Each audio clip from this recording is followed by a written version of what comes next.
दोनों पुलिस, चाहे हरियाणा की हो चाहे राजस्थान की हो, और जिस तरह से धमकियां वहां पे दी गई, मैं समझता हूँ वो जैसे नरसिम्हानंद के बयान हुआ करते थे, बिल्कुल उसी तरह की ये हरकत है। और ये गौ विजिलेंट जो हैं, ये देश के अंदर एक गुंडों की फौज खड़ी हो गई है कि कहीं ना कहीं इनको राज्य के जो मुख्यमंत्री हैं या जो राज्य का एडमिनिस्ट्रेशन है या पुलिस है, उसका पूरा संरक्षण इनको प्राप्त है।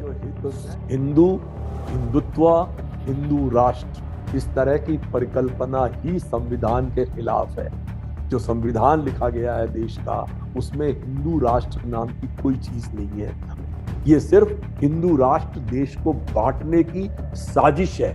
ये देश कभी हिंदू राष्ट्र नहीं बनेगा और हिंदू राष्ट्र बनने का कोई इसका औचित्य ही नहीं है।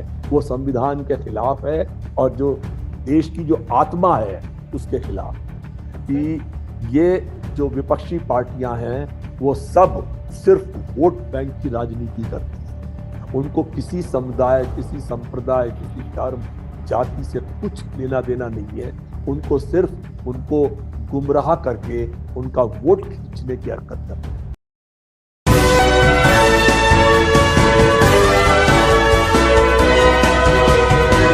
अर्बन न्यूज से मैं हूं आपके साथ नदीम अकरम। नासिर जुनैद को लेकर के तमाम तस्वीरें जो हैं वो सामने आ रही हैं, पर उन तस्वीरों के बीच में एक ऐसी तस्वीर भी सामने आ रही है जिसका जिक्र होना लाजमी हो चुका है।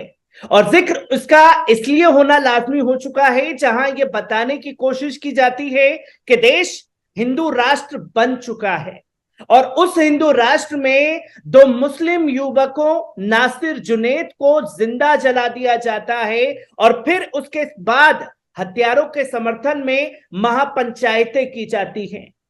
पुलिस प्रशासन ये दावा करता है कि पताल से भी एक दिन के अंदर आरोपियों को पकड़ करके गिरफ्तार कर लेगी, पर अफसोस 12 दिन का समय बीत चुका है। इंसाफ नासिर जुनैद को कब मिलेगा इसकी कोई जानकारी नहीं है। ऐसे में सवाल यह बनता है कि नासिर जुनैद के मामले को आम हिंदू नागरिक किस तरीके से देख रहे हैं, किस तरीके से उन चीजों को समझ रहे हैं। इसी पर मेरे साथ बात करने के लिए political analysis Ravi Shrivastava sir Maharashtra से मौजूद हैं। सर, मैं ये जानना चाहता हूं, जिस तरीके की तस्वीरें नासिर जुनैद की सामने आई, उसे आप किस तरीके से देख और समझ रहे हैं? क्या जो आप महसूस कर रहे हैं वही तमाम जो बुद्धिजीवी हिंदू समुदाय से जुड़े हुए लोग हैं वो भी ये महसूस कर रहे हैं, या इसके बरख दूसरी तस्वीर जो महापंचायतों के रूप में सामने आ रही है तमाम हिंदू समाज के लोग वैसे देख रहे हैं? आप कैसे देख और समझते हैं इसे? देखिए नदीम, मैंने पिछले 15 दिनों के अंदर कुछ 2 मामले इस तरीके के देखे हैं कि जिससे मुझे ये लगने लगा है कि इंसानियत शर्मसार नहीं, मतलब इंसानियत देश से खत्म हो चुकी है बिल्कुल। एक नासिर जुनैद का मामला, जिनको कि ये गौकश का समर्थन करने वाले जो लोग हैं, गोवंश का, उन लोगों ने जिस तरीके से पकड़ के उनकी गाड़ी जला दी और उन्हें गाड़ी के अंदर जिंदा जला दिया, मैं समझता हूं इससे ज्यादा वहशियाना हरकत कोई हो नहीं सकती। और जिस तरह से देश का कानून एक, ये कहना चाहिए कि अनिश्चितता की स्थिति में बैठा हुआ है, जिसको ये समझ में नहीं आ रहा कि क्या क्या हुआ, हमें क्या करना चाहिए। क्योंकि उस मामले के अंदर जो राजस्थान पुलिस थी, जिस तरह से उसने मोनू मानेसर का नाम लिया और वहां पर किस तरह से महापंचायतें की गई, एक नहीं कई महापंचायतें की गई, और ये दिखाने की कोशिश की गई कि मोनू मानेसर वहां पर था ही नहीं। और जिस तरह से बयान वहां पे जारी हुए, मैं समझता हूं बहुत ही शर्मनाक है। और दोनों पुलिस, चाहे हरियाणा की हो चाहे राजस्थान की हो, और जिस तरह से धमकियां वहां पे दी गई, मैं समझता हूं वो जैसे नरसिम्हानंद के बयान हुआ करते थे, बिल्कुल उसी तरह की ये हरकत है। और ये गौ विजिलेंट जो हैं, ये देश के अंदर एक गुंडों की फौज खड़ी हो गई है। चाहे वो राजस्थान का मामला हो, चाहे अलवर का मामला हो, चाहे ये जुनैद नासिर का मामला हो, ये बिल्कुल एक ही पैटर्न पर है बिल्कुल। और इनमें किसी को जो अभियुक्त है उनको सजा नहीं मिल रही है। दूसरा मामला जो मैंने देखा था, क्योंकि मैं समझता हूं कि इन लोगों की कोई जाति या धर्म नहीं है, ये सिर्फ वहशी हैं, गुंडे हैं, और इनका किसी धर्म से कोई लेना देना नहीं है। आपने पढ़ा होगा अखबारों के अंदर भी, कानपुर देहात के अंदर एक झोपड़ी में एक लड़की और उसकी माँ दोनों को जिंदा जला दिया गया। तो मैं इसलिए कह सकता हूं इस बात को कि धर्म का भी इनको कोई वो नहीं है कि ये किसी एक खास धर्म के हैं, ये सिर्फ गुंडे हैं और इनका काम गुंडागर्दी करने का है। और जिस तरह से यहाँ पे राजस्थान की पुलिस के बारे में कहा गया कि अगर राजस्थान की पुलिस हरियाणा में दाखिल हुई तो वो अपने पांव पे वापस नहीं जाएगी, इस तरह के बयान ये साबित करते हैं कि कहीं ना कहीं इनको राज्य के जो मुख्यमंत्री हैं या जो राज्य का एडमिनिस्ट्रेशन है या पुलिस है, उसका पूरा संरक्षण इनको प्राप्त है। तो मैं ये समझता हूं बहुत ही नृशंस हत्याकांड है ये, और एक खास कौम के खिलाफ जिस तरह से ये हो रहा है, बहुत ही गलत है। क्योंकि सर ये तस्वीरें तो लगातार सामने आ रही है, जहां एक तरफ महापंचायतों में खुल करके सरकार को, प्रशासन को धमकियां दी जा रही हैं, उस तरफ कोई कार्रवाई नहीं हो रही। यहीं अगर इंसाफ मांगने के लिए जुनैद नासिर के परिवार वाले सड़कों पर उतर रहे हैं, तो पुलिस प्रशासन द्वारा उन्हीं को नोटिस भेजा जा रहा है और उन्हीं के ऊपर आरोप लगाए जा रहे हैं कि आप सांप्रदायिक माहौल को बिगाड़ने का काम कर रहे हैं। किस तरीके से देख और समझ सकते हैं, क्या देश का संविधान इतना लाचार हो चुका है या इतना अपाहिज हो चुका है कि वो हथियारों के समर्थन में जो महापंचायतें निकाल रहे हैं उनके खिलाफ कोई कार्रवाई नहीं, हथियारों के खिलाफ कोई कार्रवाई नहीं, नासिर जुनैद जो मारे गए उन्हीं के खिलाफ सारी कार्रवाई हो रही है। आप कैसे देखते हैं इस चीज को? बहुत ही गलत है नदीम।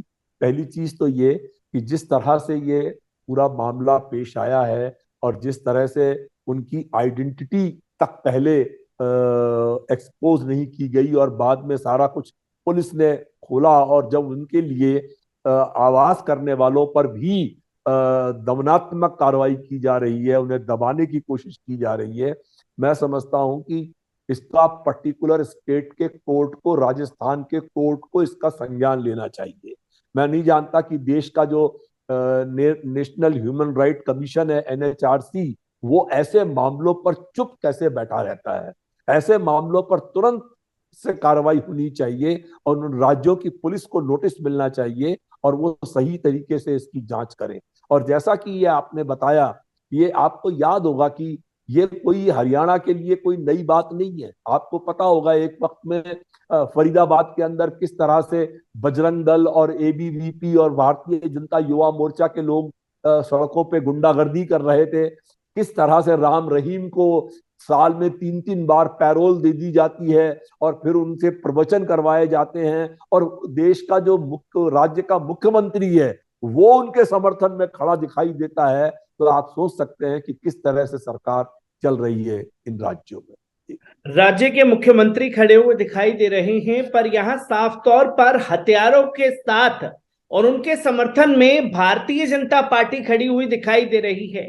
जो गौरक्षक दल के गुंडे हैं, वो जब वो पुलिस विभाग में ही इंफॉर्मेशन टेक्नोलॉजी के उस पर काम करते हुए दिखाई देते हैं। मतलब पुलिस के पास पहले जानकारी नहीं पहुंचती, पहले उनके पास पहुंच जाती है और पुलिस से पहले पहुंच करके वो गौ जो तस्करी कर रहे हैं उन्हें पकड़ लेते हैं। किस तरीके से देखते हैं पुलिस प्रशासन का जो लच्चर व्यवस्था हरियाणा का सामने आया है? हरियाणा पुलिस का चरित्र पहले से ही करीब करीब ऐसा ही रहा है। अगर आपको याद होगा कि किस तरह से तेजिंदर बग्गा नाम के आदमी को पकड़ा गया था दिल्ली से, जो भाजपा कार्यकर्ता था, और किस तरह से उसको ले जाया जा रहा था और कैसा रोल हरियाणा की पुलिस ने किया था। और जैसा कि आपने बताया कि यहाँ पे पुलिस अपराधियों से पूरी तरह से मिली हुई है और उनकी आपस में पूरी साठगांठ है। ये हालत है कि जो भी मैंने वो वीडियोस देखे हैं जिसमें ये लोग हथियार लहरा करके महापंचायत के अंदर नारेबाजी कर रहे हैं, जुलूस निकाल रहे हैं, और वो सब कुछ पुलिस की उपस्थिति में हो रहा है। तो ये साफ जाहिर होता है कि जो पुलिस है वो एकम्प्लिस है, वो पुलिस इसके अंदर मिली हुई है, और उसका पूरा संरक्षण लोगों को प्राप्त है। और ऐसा तब तक नहीं हो सकता जब तक राज्य का एडमिनिस्ट्रेशन और चीफ मिनिस्टर उनके सर पे हाथ ना रखे हुए हो। क्योंकि सर यहाँ एक तस्वीर आज और सामने आई कि जहां मेवात में मुस्लिम समुदाय के लोग नासिर जुनैद के समर्थन में निकले, तो 3 दिन के लिए इंटरनेट सेवाएं बंद कर दी जाती हैं हरियाणा पुलिस द्वारा, और 1,000 मुसलमानों के ऊपर एफआईआर दर्ज कर दी जाती है कि आपने जो है माहौल बिगाड़ने का काम किया। तो वहीं आज साध्वी प्रज्ञा सिंह ठाकुर, जो मेवात के ही रहने वाले हत्यारे श्रीकांत के घर पर पहुंचती हैं, उनकी पत्नी से मुलाकात करती हैं और खुल करके ये ऐलान करती हैं कि हम कंधे से कंधा मिला करके श्रीकांत के परिवार के साथ खड़े हुए हैं। भाजपा का चाल चरित्र चेहरा तो मुस्लिम विरोधी एजेंडे में हर बार सामने आया है। कैसे देखते और समझते हैं इन चीजों को कि जब एक एमपी खुल करके ये कहे कि हम आपके साथ हैं, आपके साथ नाइंसाफी नहीं हुई होगी, भले से आप किसी को जिंदा जलाकर मार दे। नदीम, साध्वी प्रज्ञा के बारे में कुछ भी कहना मैं समझता हूँ कि बहुत कम होगा, क्योंकि जिस तरह से उनका कॉन्डक्ट है, वह समझता नहीं कि वो इस देश की संसद में बैठने के लायक है। आपने सुना होगा कि किस तरह से उन्होंने कर्नाटक के अंदर शिमोगा में जो भाषण दिया, और उन्होंने ये कहा कि सब हिंदू लोग अपने अपने घरों में चाकू जरूर रखें और उस पर धार तेज करवाएं, क्योंकि कोई एक कार्यकर्ता जो उनका जिसका कत्ल हुआ था, उसके अपराधियों के लिए घर में चाकू तेज करवा के रखें। इस तरह के बयान देने वाली साध्वी प्रज्ञा अगर जा करके नासिर और जुनैद के हत्यारों से मिलती है, तो मुझे कोई इसमें आश्चर्य नहीं होता। और ये निश्चित रूप से ये भाजपा का जो दो मुही चेहरा है, जिसमें आज मोहन भागवत मुसलमानों को अपने भाई बताने के लिए तरह तरह के बयान देते हैं, मगर असली सच्चाई ये है कि भाजपा को कभी भी ये मुस्लिम चेहरा अपने आप बर्दाश्त नहीं है। आपने सुने होंगे बयान, चाहे वो योगी आदित्यनाथ का अब्बा जान अम्मी जान का बयान हो, चाहे मोदी जी का हो कि दंगाई अपने कपड़ों से पहचाने जाते हैं, 80-20 हो, शमशान कब्रिस्तान हो, ये हमेशा बांट कर वोट लेने के लिए किसी भी हद तक गिर सकते हैं और किसी भी हद तक ऐसी हरकत कर सकते हैं। क्योंकि सर भाजपा का तो मुस्लिम विरोधी एजेंडा जो है वो लगभग क्लियर है, पर तमाम राजनीतिक पार्टियां जो अपने आप में सेकुलर होने का दावा करती हैं, यहां तस्वीर ये सामने आती है कि नासिर जुनैद की हत्या हुई, वो मुस्लिम समुदाय से थे, मुस्लिम ना कह करके, नासिर जुनैद ना लिख करके अल्पसंख्यक समुदाय के 2 लोगों की हत्या कर दी गई है।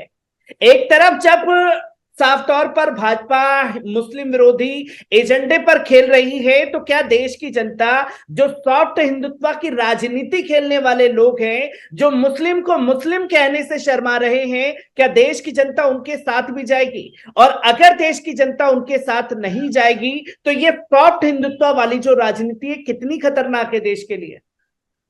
बहुत ज्यादा। जुनैद, आप बिल्कुल, नदीम आप बिल्कुल ठीक कह रहे हैं कि ये जो विपक्षी पार्टियां हैं वो सब सिर्फ वोट बैंक की राजनीति करती हैं। उनको किसी समुदाय, किसी संप्रदाय, किसी धर्म, जाति से कुछ लेना देना नहीं है। उनको सिर्फ उनको गुमराह करके उनका वोट खींचने की हरकत करना है। राजस्थान में कांग्रेस का शासन है। कांग्रेस सबसे बड़ी सेकुलर पार्टी इस देश की मानी जाती है, हमेशा से है। और अगर कांग्रेस ही इस चीज पर, वहां की राजस्थान की पुलिस इस मामले पर कार्रवाई नहीं कर रही, तो आप सोच सकते हैं कि किस तरह का चेहरा सामने निकल के आ रहा है। मेरा कहना तो ये है कि देश की सब राजनीतिक पार्टियों को एक स्वर में खड़े होकर ऐसे नृशंस हत्याकांड की निंदा करनी चाहिए और दबाव बनाना चाहिए हरियाणा पुलिस के ऊपर कि जो मुजरिम हैं उनको फौरन से पेशतर गिरफ्तार करे और उनके खिलाफ कार्रवाई करे। सर, एक तस्वीर जो बार बार सामने आती है, एक आखिरी सवाल आपसे लेना चाहूंगा, क्योंकि इस पूरे नृशंस हत्याकांड पर एक तस्वीर बताने की और बनाने की कोशिश की जा रही है। एक तो ये हिंदू, दूसरा हिंदू राष्ट्र, और ये जो हिंदू हृदय सम्राट बनकर के उभारने की लोगों को कोशिश की जा रही है। चाहे आप मोनू मानेसर का नाम लीजिए, हिंदू हृदय सम्राट बनकर के देश के प्रधानमंत्री श्री नरेंद्र मोदी जी की ब्रांडिंग की गई। कैसे देखते हैं हिंदू, हिंदू राष्ट्र और हिंदू सम्राट बनकर के जो उभर रहे हैं? क्या फर्क है इन तीनों चीजों में और कितना खतरनाक है ये देश के लिए? बहुत खतरनाक है। ये जो हिंदू, हिंदुत्व, हिंदू राष्ट्र, इस तरह की परिकल्पना ही संविधान के खिलाफ है। जो संविधान लिखा गया है देश का, उसमें हिंदू राष्ट्र नाम की कोई चीज नहीं है और उसके लिए कोई जगह नहीं है। मगर मैं उन मूर्ख हिंदुओं से भी पूछना चाहता हूं कि मान लीजिए कि कल को अगर हिंदू राष्ट्र बन गया तो क्या आपको क्या मिल जाएगा, उससे क्या लाभ मिल जाएंगे, एक आम आदमी की जिंदगी में क्या सुधार आ जाएगा अगर आपने इसको हिंदू राष्ट्र बना दिया? और उल्टा क्या होगा कि हिंदू राष्ट्र बोलने से आप पूरे देश को बांट रहे हैं। आज आपने बयान सुना होगा अमृतपाल सिंह, जो खालिस्तान का समर्थक है और पंजाब के अंदर उसका यही डायलॉग था कि अगर आप हिंदू राष्ट्र की मांग कर सकते हैं तो हम खालिस्तान की मांग क्यों नहीं कर सकते? ये सिर्फ हिंदू राष्ट्र देश को बांटने की साजिश है। ये देश कभी हिंदू राष्ट्र नहीं बनेगा और हिंदू राष्ट्र बनने का कोई इसका औचित्य ही नहीं है। वो संविधान के खिलाफ है और जो देश की जो आत्मा है उसके खिलाफ। सर, एक आखिरी सवाल आपसे लेना चाहूंगा, क्योंकि तस्वीरें ऐसी निशान सत्या की सामने आती है तो खुल करके महारैली जो है आपके महाराष्ट्र में भी चल रही है, जहां मुस्लिमों का बहिष्कार होना चाहिए ये ऐलान किया जा रहा है, और टी राजा सिंह जैसे भारतीय जनता पार्टी के फायर ब्रांड नेता ये शपथ दिलवाते हैं कि भारत जो है वो मुस्लिम मुक्त भारत बना करके रहेंगे। क्या देश में संभव है मुस्लिम मुक्त भारत बना पाना? नामुमकिन, मुश्किल ही नहीं नामुमकिन है। और राजा और कर्नाटक का सीटी रवि और साध्वी प्रज्ञा, इस तरह के जो कुछ एक मूर्ख देश में जो बांटने का काम करते हैं, रैलियां करके इसको बनाने का काम करते हैं। महाराष्ट्र में नवी मुंबई के अंदर ही इस तरह की एक रैली हुई जिसका मुझे पता लगा था। मैं नहीं समझता कि इस तरह की मूर्खता के लिए देश में कोई जगह है और ऐसे लोगों पर सरकार को पूरी सख्ती से कार्रवाई करनी चाहिए और उन्हें बताना चाहिए कि हम एक राष्ट्र हैं, हम भारतीय हैं, हम इंडियन हैं, यहाँ पे कोई हिंदू राष्ट्र जैसी चीज नहीं। धन्यवाद। चलिए, बहुत बहुत शुक्रिया सर हमसे जुड़ने के लिए। शुक्रिया जनाब।